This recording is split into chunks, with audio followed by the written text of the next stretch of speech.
আচ্ছা আচ্ছা, স্বামীর জন্য সব ভালোবাসায় রেখে দিয়েছেন, কোনো প্রেম ভালোবাসা টাসা হয়েছে নাকি? না। আচ্ছা, যদি কোনো বিবাহিত পুরুষ বিয়ে করতে চায় তাও করবেন? হ্যাঁ, তাও করব।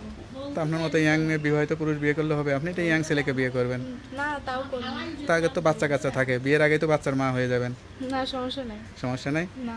আচ্ছা আচ্ছা, এখন কি কষ্ট লাগে কোন বিষয়টা নিজের কাছে, যে বাপ কষ্টটা? মা নাই। এটাই কষ্ট। দর্শক আসসালামু আলাইকুম, দেশ ও প্রবাসে যে যেখানে আছেন আপনাদের প্রত্যেককেই শুভেচ্ছা জানাচ্ছে। আজকের নতুন একটি প্রতিবেদন দেখতেই পারছেন, আমার সামনে একটি আপু আসছে। আসলে আপুর জীবনে কি হয়েছে বা কেন আসছে, চলুন কথা বলেই জানার চেষ্টা করি। আপু আসসালামু আলাইকুম। ওয়ালাইকুম আসসালাম। আপু আপনার নাম কি? জান্নাতি। জান্নাত আপু, বা সুন্দর নাম। আপনার বাড়ি কোথায়? সিংহাটর। পরিবারে কে কে আছে? কেউ নাই, আমার খালা আছে। শুধু খালা আছে? হ্যাঁ, মা বাবা কি হয়েছে? মারা গেছে। মারা গেছে। এখন আপনার বয়স কত? 18। 18। লেখাপড়া করছিলেন? না। আচ্ছা, তা প্রতিবেদনে কে আসতে বলছে? খালায় আসতে বলছে? হ্যাঁ, কি কারণে আসছেন আপনি? মনের মানুষের লিগে, বিয়ার লিগে। বিয়ে শাদী করবেন? তো আপনার মতো এরকম সুন্দরী মেয়ে বিয়ে তো বাড়িতেই লোক টোক আসে, বাড়ি থেকেও আসে না? আইসলে যৌতুক লিগে বিয়ে দিতে পারে না। যৌতুক চাই? যৌতুক চাই কেন? আপনি তো সুন্দর, দেখতে শুনতে অনেক সুন্দর, মাশাল্লাহ। অনেক যৌতুক চাই। লেখাপড়া করা হয়নি, না। সেই জন্য যৌতুক চাই নাকি আবার? হ্যাঁ, আচ্ছা, সংসারে কাজকর্ম পারেন? হ্যাঁ, পারি সব। কি ভালো রান্না করতে পারেন? সবই পারি। সবই পারেন? হ্যাঁ। কিরকম মানুষ হলে বিয়ে করবেন? যে কোনো মানুষ। যে কোনো বুড়া মানুষ? হোক, জোয়ান হোক, সবাই তো বিয়ে করে বউ হতে চায়, তা আপনি আসলে কিরকম বউ হবেন? ভালো বউ। ভালো বউ, স্বামীর মনের মতো চলবেন? হ্যাঁ। আচ্ছা আচ্ছা, স্বামীর জন্য সব ভালোবাসায় রেখে দিয়েছেন, কোনো প্রেম ভালোবাসা টাসা হয়েছে নাকি? না। আচ্ছা, যদি কোনো বিবাহিত পুরুষ বিয়ে করতে চায় তাও করবেন? হ্যাঁ, তাও করব। তো আপনার মতো ইয়াং মেয়ে বিবাহিত পুরুষ বিয়ে করলে হবে? আপনি তো ইয়াং ছেলেকে বিয়ে করবেন। না, তাও করব।